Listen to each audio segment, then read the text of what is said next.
এখনো পাওয়া আরম্ভ করেনি। এর ভেতরে আমরা নেই, আসতে বলে। এজন্য আমাদের অনুসরণ করা লাগবে আংশিক না পূর্ণাঙ্গ। হাদিসের দিকে তাকালে দেখি নবীজির দুইজন চাচাকে আল্লাহ জান্নাতি বলে ঘোষণা দিয়ে দিয়েছেন। রাদিয়াল্লাহু আনহুম ওয়া রাদু আন। যে দুইজন চাচার ব্যাপারে এই আয়াতটা, যারা এই আয়াতের ভেতরে শামিল তারা হচ্ছে হযরতে আব্বাস, হযরতে হামজা রাদিয়াল্লাহু তাআলা আনহু। তাদের জীবনে রাসূলের ভালোবাসাও ছিল, অনুসরণও ছিল। কথা বলেন না কেন? সিস্টেম অপর পৃষ্ঠায় দেখুন, আরো দুইজন চাচার কথা আমরা জানি, আবু তালেব আর আবু লাহাব। এই দুইজন আপন চাচা, কিন্তু এরা শুধু ভালোবাসা দিয়ে শেষ করে দিয়েছে, অনুসরণ করে নাই। আপনার কি বিবেকে এখনো নাড়া দেয় না? নবীর আপন চাচা দুইজন জান্নাতি, দুইজন জাহান্নামী, শুধু ভালোবাসা দিয়ে অনুসরণ না করে জাহান্নামী। আরে দুইজন ভালোবাসার পাশাপাশি অনুসরণ করে জান্নাতি। এজন্য আমাদেরকে যদি আল্লাহ ভালোবাসা এখন আরম্ভ করতে চাই, আমাদের জীবনে রাসূলের অনুসরণ লাগবে আংশিক না পূর্ণাঙ্গ? আরো জোরে। পূর্ণাঙ্গ অনুসরণ করতে হলে আমার মনে হয় বিশ্ব নবী যে 3 বছর জেলখানায় ছিলেন, আমাদেরও কিছুদিন থাকা দরকার।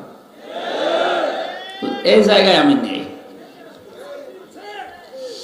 ওয়াগফির লাকুম যুনুবাকুম আল্লাহু গফুরুর রহিম। আল্লাহ পাক বলেন, কোন মানুষকে যদি আমি আল্লাহ ভালোবাসা আরম্ভ করি, ওর জীবনের যত অপরাধ আমি মাফ করে দিচ্ছি, দেব। জামবন দেননি জনব বহু বছর, ওর একটা গোনা জীবনে আর বাকি থাকবে না। এক ফের এটাও মোসারে সব মাফ করে দিচ্ছি, এমনকি সামনেও দেব। কারণ এর পরে 2টা গুরুত্বপূর্ণ নাম আল্লাহ দিয়েছেন, আল্লাহু গফুরুর রহিম।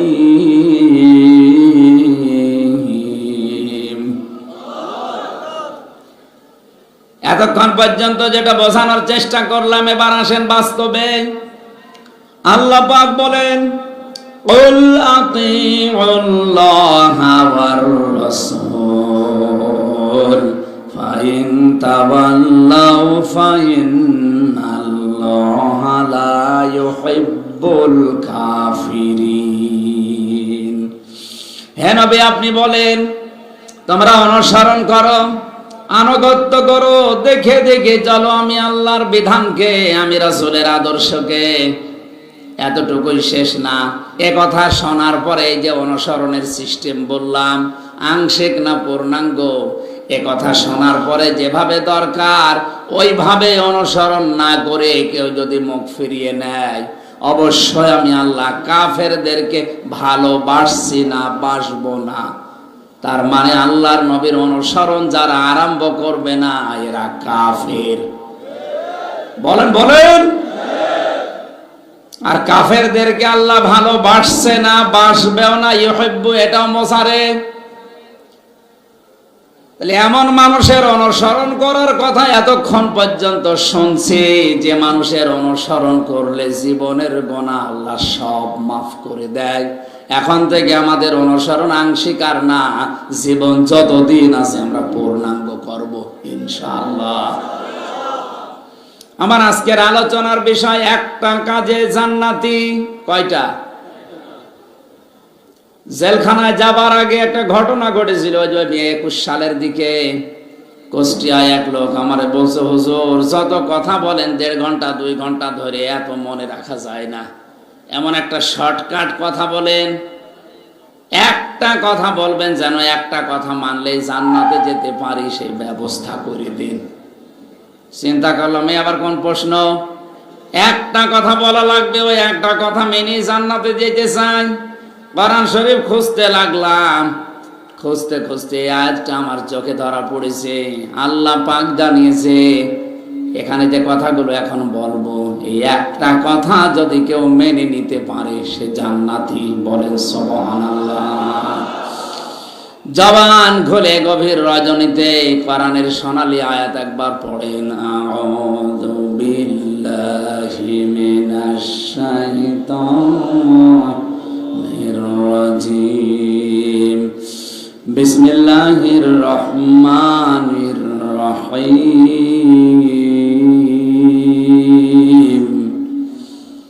قُلْنَا اهْبِطُوا مِنْهَا جَمِيعًا فَإِمَّا يَأْتِيَنَّكُم مِّنِّي هُدًى فَمَن تَبِعَ هُدَايَ فَلَا خَوْفٌ عَلَيْهِمْ وَلَا هُمْ يَحْزَنُونَ। আল্লাহ পাক বলেন, আমি বললাম যাও তোমরা সবাই নেমে যাও আমার জান্নাত থেকে। কথাগুলো বোঝার চেষ্টা করেন। দুইজনকে আল্লাহ নামিয়েছিলেন, খুব বেশি হলো তিনজন। হযরতে আদম, হযরতে হাওয়া, পাশাপাশি শয়তান। কয়জন? আল্লাহ যে এখানে জামিআ দিয়েছেন, মুফাসসির লিখেছেন হযরতে আদম এবং হাওয়া এই দুইজনকে আল্লাহ শুধু উদ্দেশ্য করেননি, কিয়ামত পর্যন্ত যত সন্তান আদমের আসবে তারাও এই জামিয়ার ভেতরে শামিল। জোরে বলেন সুবহানাল্লাহ। যেহেতু আমরা আদমের সন্তান নাকি, এই কথাটা ভুলিয়ে দেওয়ার জন্য আজ অনেক নাস্তিক মুরতাদেরা আমাদের শিক্ষা ব্যবস্থায় পর্যন্ত এটা চালিয়ে দিতে চায় যে আমরা আদমের সন্তান না, আমরা বানরের সন্তান।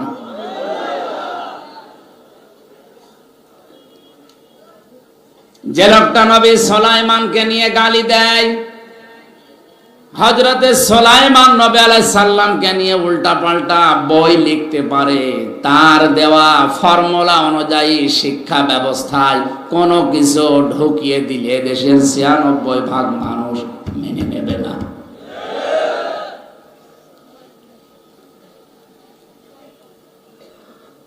আপনি হয়তো বানরের সন্তান হতে পারেন, আপনার পূর্বপুরুষ থাকতে পারে, কিন্তু আমরা ওটা স্বীকার করি না। আমারে কোরআন জানিয়েছে আমরা আদমের সন্তান। আলাকাদ কাররামনা বানি আদম। আল্লাহ পাক বলেন আমি বনি আদমকে, বনি আদমের সন্তানদেরকে সম্মানিত করেছি। জোরে বলেন সুবহানাল্লাহ। আমাদের নামিয়ে দিলেন যখন হযরতে আদম এবং হাওয়া পৃথিবীর দুইজন দুই জায়গায়,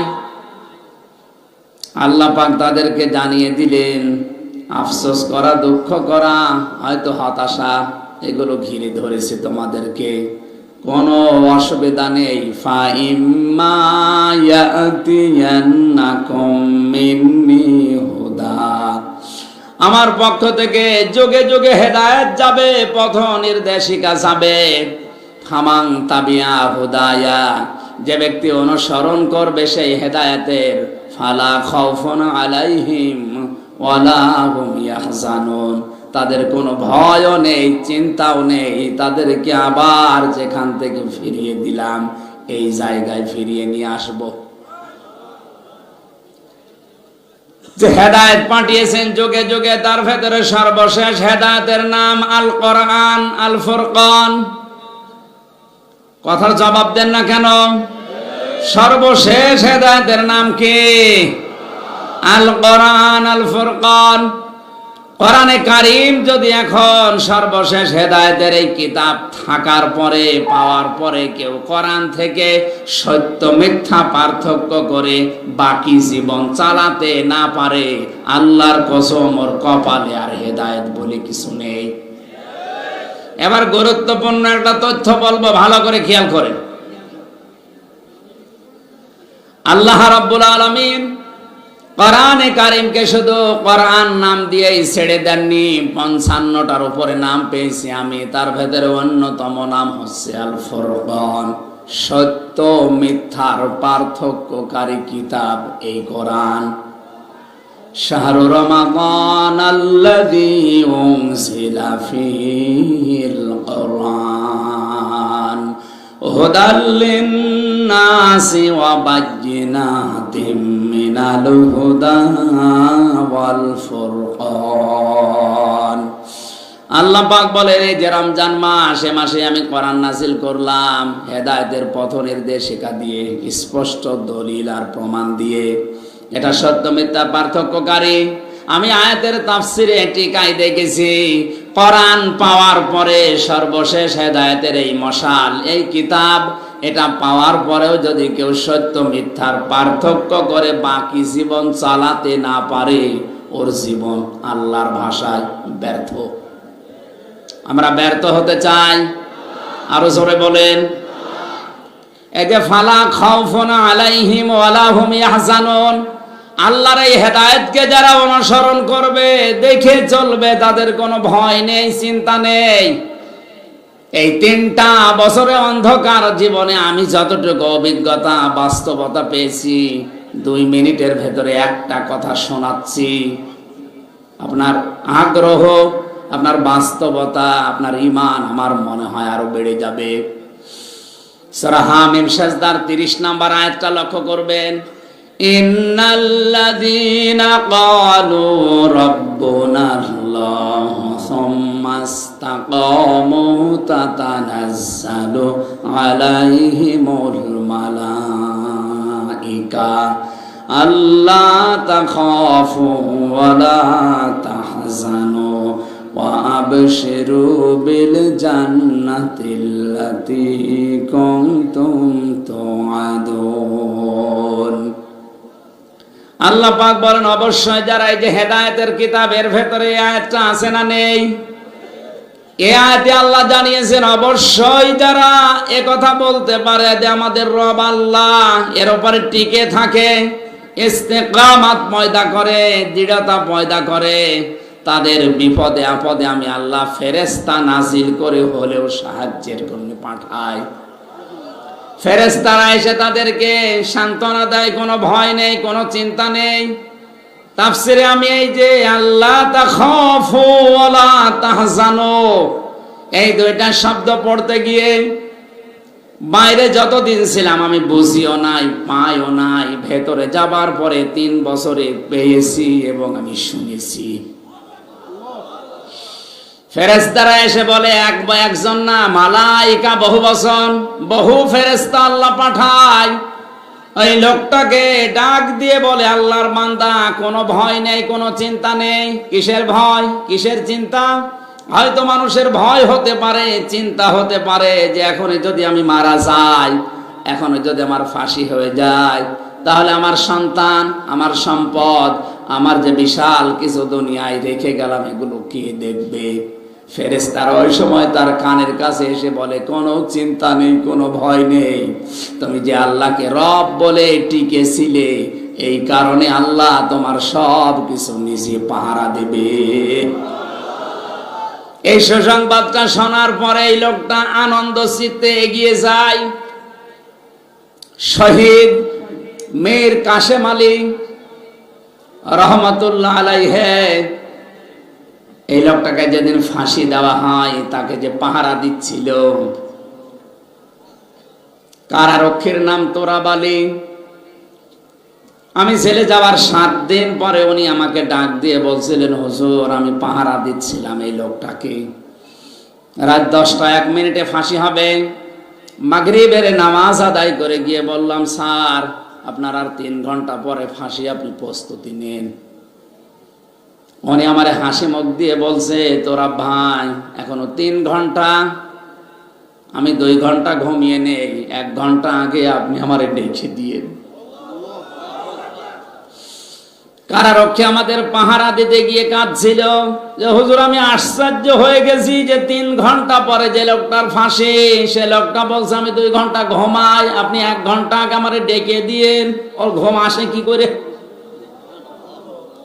ঠিক দেখলাম ঘুমিয়ে গেল। 2 ঘন্টা পরে আমি ডাকলাম, ঘুম থেকে উঠে গোসল করে ওযু করে এশার নামাজ শেষ করে 2 রাকাত নামাজ নফল পড়ে আমারে বলছে এবার চলেন। অথচ তার সন্তানটা ব্যারিস্টার, গুম হয়ে আছে। বাংলাদেশে যদি 10 জন ধনী থাকে তার ভেতরে সে একজন। কথা বলেন না কেন? লক্ষ লক্ষ মানুষের কর্মসংস্থান তৈরি করেছে। তার মাথা ছিল না, এটা ছিল একটা ম্যাগনেট। এই লোকটার জীবন মাত্র আর 1 ঘন্টা বাকি আছে। এর ভেতরে তার ঘুম আসলো কি করে? ও তো আশ্চর্য হয়ে গেছে, ঘুম তো আসার কথা না। আমিও বুঝি নাই। এই 3 বছর শেষ হওয়ার পরে আমার এখন বুঝে এসেছে ঘুম এমনি আসে নাই। যারা আল্লাহকে রব বলে সত্যি টিকে থাকতে পারে, আমার আল্লাহ যে ফেরেশতাদেরকে পাঠিয়ে তাকে আল্লাহ তাখাফু ওয়ালা তাহজানু এটা শোনায়, এটা আমি বাস্তব দেখে এসেছি।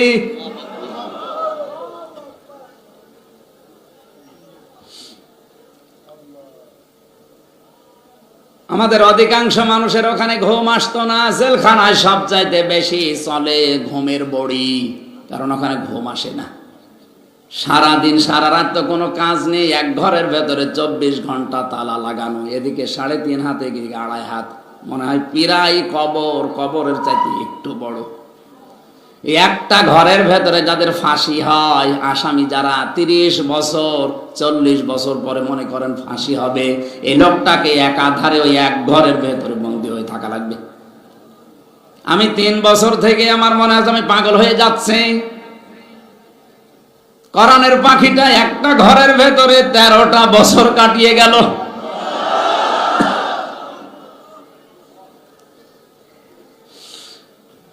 লক্ষ্যে পরবাসে কোরআনে কারিমের আয়াত অনুযায়ী আমি বলছি, ওয়াবশিরু বিল জান্নাতিল লাতী কুনতুম তুআদুন। ফেরেশতারা তাদেরকে শুনিয়ে থাকে, আল্লাহর বান্দা ভয় পেও না, চিন্তা করো না। কিসের ভয় করো? সন্তানের জন্য। তোমার সন্তান গুম হয়েছে তাতে কি? তোমার লক্ষ লক্ষ মানুষেরা কাজ করে প্রতিষ্ঠানে, তাতে কি? তুমি বিদায় নাও, মহান আল্লাহ এগুলো সব পাহারাদার হয়ে যাবে। এই কারণেই মনে হয় তার 2 ঘন্টা ঘুম হয়েছে, নয়তো ঘুম আসার কথা না।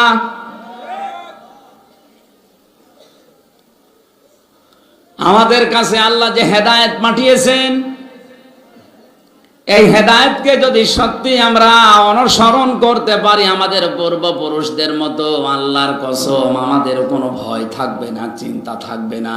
আর 24 ঘন্টা আমরা আতঙ্কে আছি। কথা বলেন না কেন? এখন যদি বলেন হুজুর কই আমি তো ঠিক খাই দাই ঘুরি, আমার তো কোনো ঝামেলা নেই। নবীজি যে দায়িত্ব দিয়েছে আমাদেরকে, বাল্লিগু আন্নি ওয়ালাউ আয়া, আমার পক্ষ থেকে একটা বাক্য হলেও পৌঁছিয়ে দাও। ওই দায়িত্ব পালন করতেছে আমাদের জীবন আজ অনিরাপদ। এটাকে দায়িত্ব শুধু আমার হামজার একা ছিল? এখানে বাল্লিগ না বাল্লিগু, বহু বচন। এ বহু বচনের ভেতরে যদি হামজা থাকে আপনি নেই। কথা বলে না কেন? নবীর উম্মত দাবি যদি করেন অবশ্যই আপনিও আছেন। এ দায়িত্ব পালন করতেই হবে আপনাকে। আমি একা করে টার্গেট হব আর আপনি বাহবা নিয়ে আনন্দে দুনিয়ার জীবন কাটাবেন না, এটা হতে দেওয়া যায় না। আমরা সবাই যদি হাদিসটা মেনে চলতাম, আমার মনে হয় বাংলার জমিনে কোনো আলেম জেলে থাকতো না।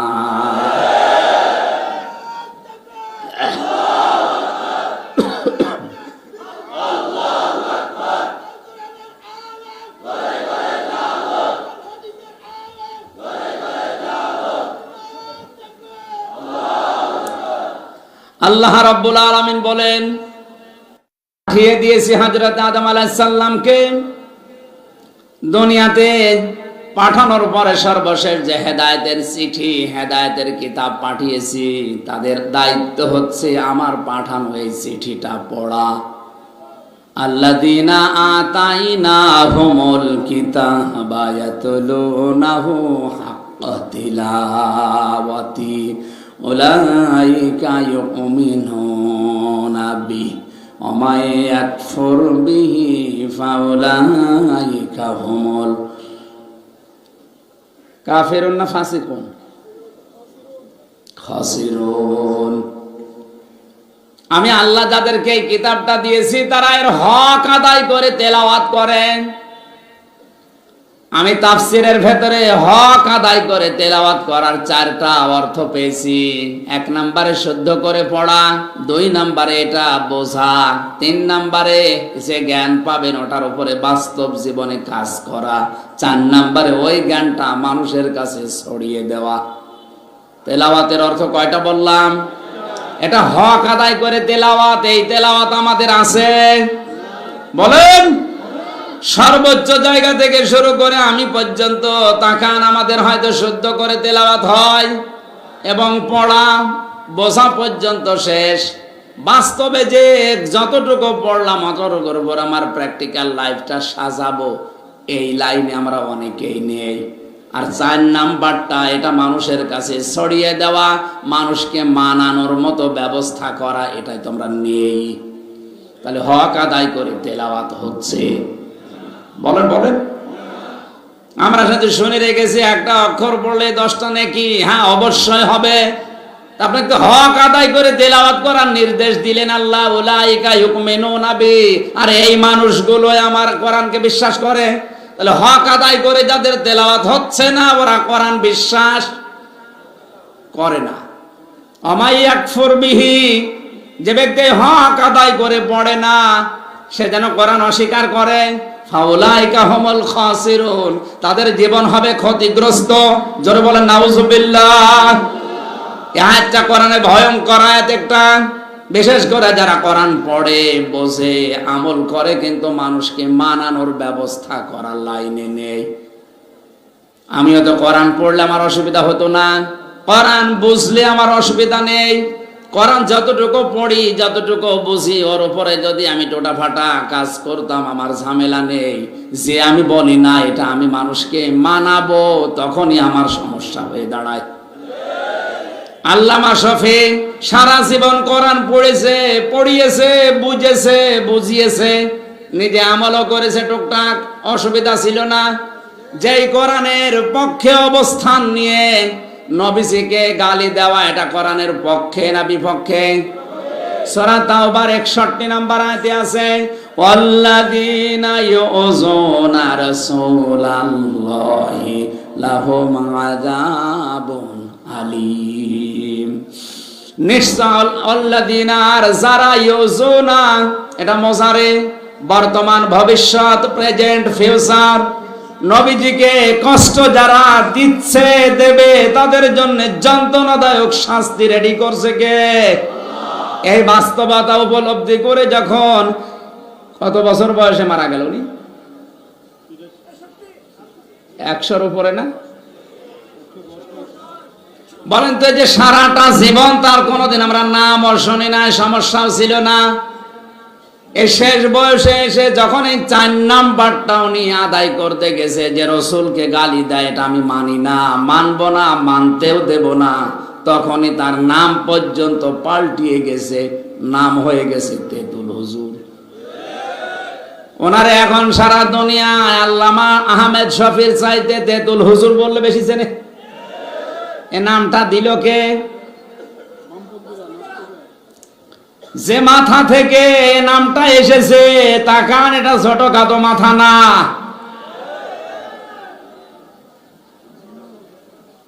আমার নামও পাল্টিয়ে দিয়েছে। জেলখানায় যাবার পরে দেখি অনেকে আমারে ডাকি পিসকে হুজুর।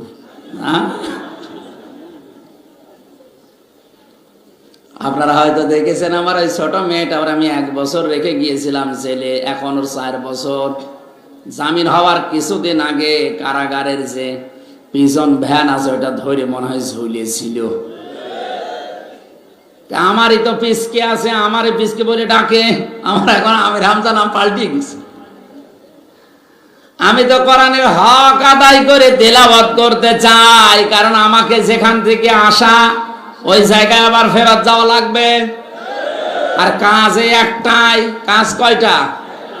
একটা কাজই আমারে করা লাগবে। এবার আপনি হার হিসাবে মিলান, এই দেশের 100 জনের 95 জন মানুষ আল্লাহর এই চিঠি, এই কোরআন শরীফ পড়তে পারে না। মাদ্রাসা যারা কায়েম করেছে, এখানে এই কোরআন এখানে পড়ানো হয় না। আরো জোরে বলেন, এখানে কোরআন বোঝানো হয় না, এখানে কোরআনের উপরে আমলও করানো হয়। 4 নাম্বারটা, এখান থেকেও যদি শুরু হয় যে আমরা কোরআন মানুষকে মানাবো, তখনই আবু হানিফার মতো 8 বছর জেলখানা থাকা লাগবে, ইমাম মালিকের মতো 42 দিন রিমান্ডে থাকা লাগবে, কোরআনের পাখির মতো শেষ পর্যন্ত জীবনও দেওয়া লাগতে পারে। আমরা শুধু উল্টা দিকে নিয়ে যাই, আমরা কোরআন পড়ি না, আমরা নামাজ পড়ি না, আমরা তাহাজ্জুদও পড়ি। আরে ভাই, এই 4টা বিষয় লক্ষ্য করে কেউ যদি কোরআন না পড়ে, সে হক আদায় করে পড়ে না, আর হক আদায় করে না পড়লে সে কোরআন বিশ্বাসও করে না।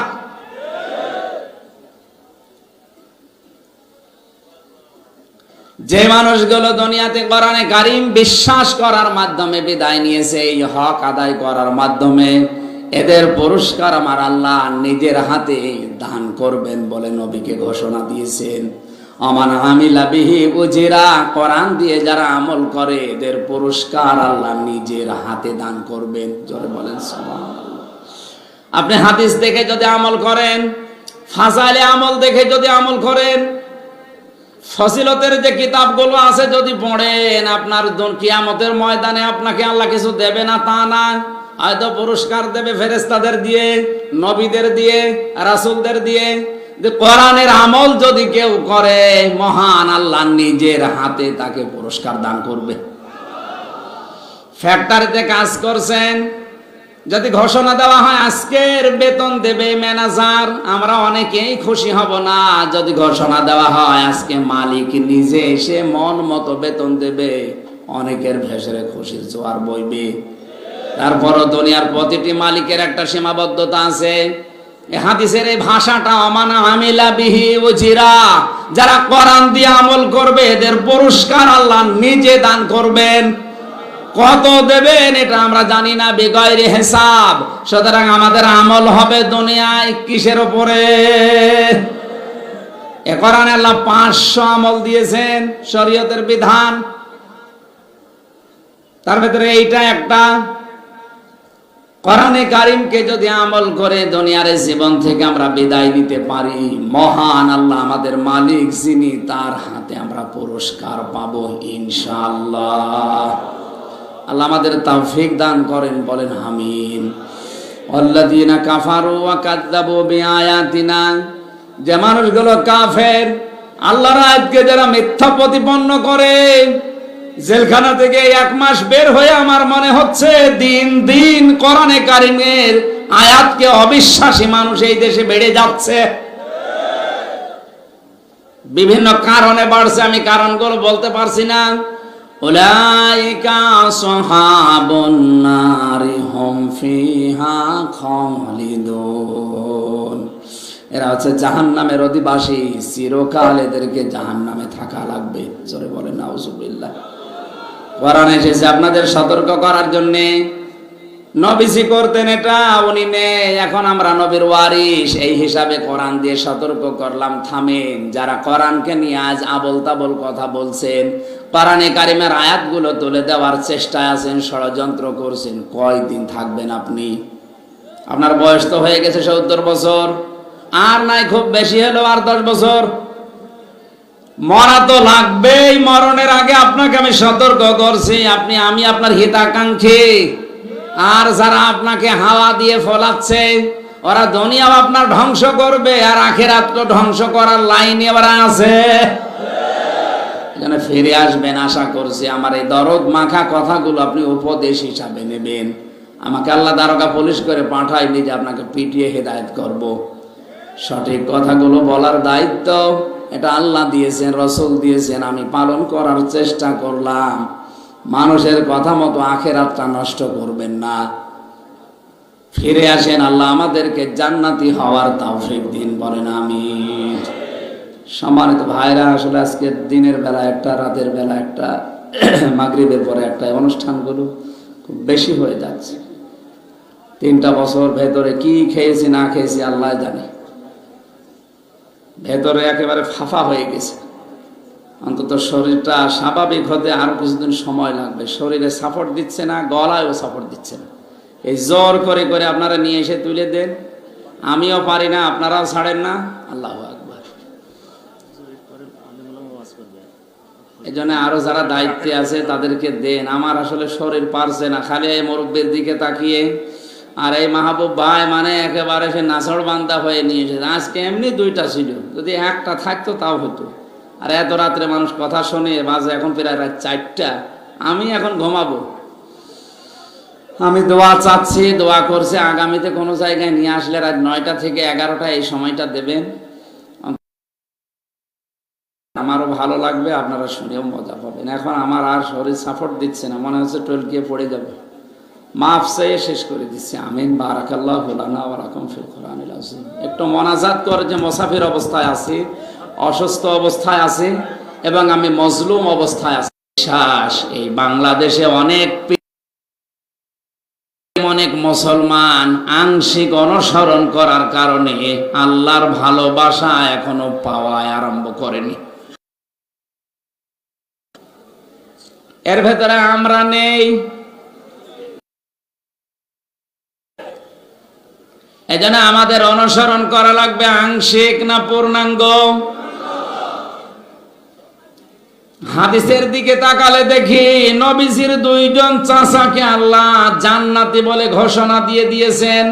রাদিয়াল্লাহু আনহুম ওয়া রাদু আন। যে 2জন চাচার ব্যাপারে এই আয়াতটা, যারা এই আয়াতের ভেতরে শামিল তারা হচ্ছে হযরতে আব্বাস, হযরতে হামজা রাদিয়াল্লাহু তাআলা আনহু। তাদের জীবনে রাসূলের ভালোবাসাও ছিল। কথা বলে না কেন? সিস্টেম অপর পৃষ্ঠায় দেখুন, আরো 2জন চাচার কথা আমরা জানি, আবু তালেব আর আবু লাহাব। এই 2জন আপন চাচা, কিন্তু এরা শুধু ভালোবাসা দিয়ে শেষ করে দিয়েছে, অনুসরণ করে নাই। আপনার কি বিবেকে এখনো নাড়া দেয় না? নবীর আপন চাচা 2জন জান্নাতি, 2জন জাহান্নামী, শুধু ভালোবাসা দিয়ে অনুসরণ না করে জাহান্নামী। আরে 2জন ভালোবাসার পাশাপাশি অনুসরণ করে জান্নাতি। এজন্য আমাদেরকে যদি আল্লাহ ভালোবাসা এখন আরম্ভ করতে চাই, আমাদের জীবনে রাসূলের অনুসরণ লাগবে আংশিক না পূর্ণাঙ্গ? আরো জোরে। পূর্ণাঙ্গ অনুসরণ করতে হলে আমার মনে হয় বিশ্ব নবী যে 3 বছর জেলখানায় ছিলেন, আমাদেরও কিছুদিন থাকা দরকার। এই জায়গায় আমি নেই। ويغفر لكم ذنوبكم الله غفور رحيم। আল্লাহ পাক বলেন, কোন মানুষকে যদি আমি আল্লাহ ভালোবাসা আরম্ভ করি, ওর জীবনের যত অপরাধ আমি মাফ করে দিচ্ছি, দেব। জামবন দাননি জনব বহু বছর, ওর একটা গোনা জীবনে আর বাকি থাকবে না।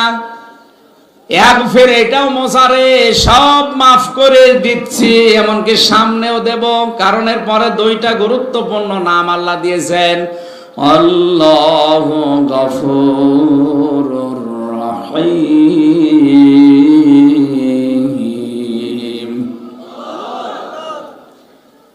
এতক্ষণ পর্যন্ত যেটা বোঝানোর চেষ্টা করলাম, এবার আসেন বাস্তবে। আল্লাহ পাক বলেন, قل أطيعوا الله والرسول فإن تولوا فإن الله لا يحب الكافرين। হে নবী, আপনি বলেন তোমরা অনুসরণ করো আনুগত্য করো, দেখে দেখে চলো আমি আল্লাহর বিধানকে, আমি রাসূলের আদর্শকে। এতটুকুই শেষ না, এ কথা শোনার পরে এই যে অনুসরণের সিস্টেম বললাম, আংশিক না পূর্ণাঙ্গ, এ কথা শোনার পরে যেভাবে দরকার ওইভাবে অনুসরণ না করে কেউ যদি মুখ ফিরিয়ে নেয়, অবশ্যই আমি আল্লাহ কাফেরদেরকে ভালোবাসছি না, বাসবো না। তার মানে আল্লাহর নবীর অনুসরণ যারা আরম্ভ করবে না এরা কাফের। বলেন বলেন। আর কাফেরদেরকে আল্লাহ ভালোবাসছে না, বাসবেও না, ইউহিব্বু, এটাও মোসারে। তাহলে এমন মানুষের অনুসরণ করার কথা এতক্ষণ পর্যন্ত শুনছি যে মানুষের অনুসরণ করলে জীবনের গুনাহ আল্লাহ সব মাফ করে দেয়। এখন থেকে আমাদের অনুসরণ আংশিক আর না, জীবন যতদিন আছে আমরা পূর্ণাঙ্গ করব ইনশাআল্লাহ। আমার আজকের আলোচনার বিষয় একটা কাজে জান্নাতি। কয়টা? জেলখানায় যাবার আগে একটা ঘটনা ঘটেছিল। 21 সালের দিকে কুষ্টিয়ায় এক লোক আমারে বলছে, হুজুর যত কথা বলেন 1.5 ঘন্টা 2 ঘন্টা ধরে এত মনে রাখা যায় না, এমন একটা শর্টকাট কথা বলেন, একটা কথা বলবেন যেন একটা কথা মানলেই জান্নাতে যেতে পারি, সেই ব্যবস্থা করে দিন। চিন্তা করলাম এই আবার কোন প্রশ্ন, একটা কথা বলা লাগবে, ওই একটা কথা মেনে জান্নাতে যেতে চাই। কোরআন শরীফ খুঁজতে লাগলাম, খুঁজতে খুঁজতে আজটা আমার চোখে ধরা পড়েছে। আল্লাহ পাক জানিয়েছে এখানে যে কথাগুলো এখন বলবো, এই একটা কথা যদি কেউ মেনে নিতে পারে সে জান্নাতি। বলেন সুবহানাল্লাহ। জবান খুলে গভীর রজনীতে কোরআনের সোনালী আয়াত একবার পড়েন, আউযু বিল্লাহি মিনাশ শাইতানির রাজিম, বিসমিল্লাহির রহমানির রহিম, কুল নাহবিতু মিনহা জামিআন ফাইম্মা ইয়াতিয়ান্নাকুম মিন্নি হুদা ফামান তাবিআ হুদায়া ফালা খাউফুন আলাইহিম ওয়ালা হুম ইয়াহজানুন। আল্লাহ পাক বলেন, আমি বললাম যাও তোমরা সবাই নেমে যাও আমার জান্নাত থেকে। কথাগুলো বোঝার চেষ্টা করেন। 2 জনকে আল্লাহ নামিয়েছিলেন, খুব বেশি হলো 3 জন, হযরতে আদম, হযরতে হাওয়া, পাশাপাশি শয়তান। কয়জন? আল্লাহ যে এখানে জামিআ দিয়েছেন, মুফাসসির লিখেছেন হযরতে আদম এবং হাওয়া, এই 2 জনকে আল্লাহ শুধু উদ্দেশ্য করেননি, কিয়ামত পর্যন্ত যত সন্তান আদমের আসবে তারাও এই জামিয়ার ভেতরে শামিল। জোরে বলেন সুবহানাল্লাহ। যেহেতু আমরা আদমের সন্তান নাকি, এই কথাটা ভুলিয়ে দেওয়ার জন্য আজ অনেক নাস্তিক মুরতাদেরা আমাদের শিক্ষা ব্যবস্থায় পর্যন্ত এটা চালিয়ে দিতে চায় যে আমরা আদমের সন্তান না, আমরা বানরের সন্তান।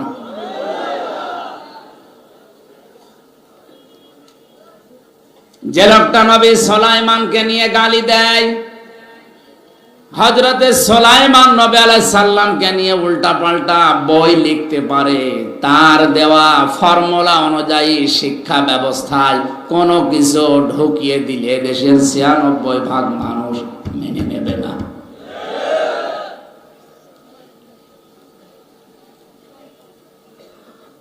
আপনি হয়তো বানরের সন্তান হতে পারেন, আপনার পূর্বপুরুষ থাকতে পারে, কিন্তু আমরা ওটা স্বীকার করি না।